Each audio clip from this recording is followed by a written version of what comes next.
Farg'ona shahar markazidan hovli uy qilaman deganlar uchun juda ham zo'r narxda 5 xonali tayyor hovli uy topib qo'ydim. Lokatsiyasi ham juda ham zo'r. Farg'ona shahar Hafiz Ibragimov masjidi 200 metr o'tganda yonida joylashgan. 5 xona remont qilingan ekan, tayyor remontlar ko'ryapsizlar. Yangi remontdan chiqqan, hali odam umuman yashamagan ekan. Kirishingiz bilan shunaqa keng hol, o'ng qo'lda mana shunaqangi chiroyli remontda mehmonxona qilib qo'yilgan ekan. Abo'ylari ham sifatli, abo'ydan ishlatilgan.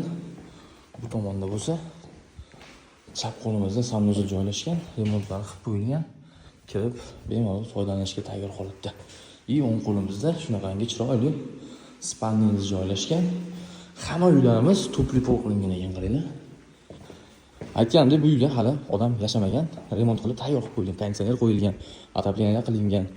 Bu tomonda qanaqadir detskiy xona qilishgan ekan. Bu tomonda bo'lsa yana bitta spalni mana bu joyda o'zining ikkinchi sanuzili bor ekan. Aytganimdek, narxi juda ham arzon. Bu pulga Farg'ona shahar markazidan 4 xona, 5 xonalik dom beradi. Domdan ko'ra o'zingiz uchun bitta hovli uy qilganingiz menimcha yaxshi. Bu tomonda kuxnyamiz bor. Hamma jihozlari o'zi jihozlanib bo'lgan. Tashqariga yana bitta chiqish eshigi bor. Hovlimiz umumiy 5,5 sotkaga solingan. Xo'p, tashqi ish qolgan xolos, tashqarisini travertin qilib, pastlarida kafe qilsangiz juda ham chiroyli chiqadi. Bu tomonda bo'lsa, o'zingiz uchun zelen zona qilib, chiroyli qilib bu tomonga bisetka solsangiz, menimcha zo'r chiqadi. Bu joyda gaz, svet, suv, kanalizatsiyadan umuman muammo yo'q. Menga undan ham eng yoqqan joyi uyingiz oldidan katta shunaqangi anhor o'tgan, qarang. Suvga qarasangiz, ko'nglingiz yashnaydi. Xo'p, lokatsiyasi Hafiz Ibragimov masjiddan 200 metr kirganda, mana shu o'ng qo'lda joylashgan.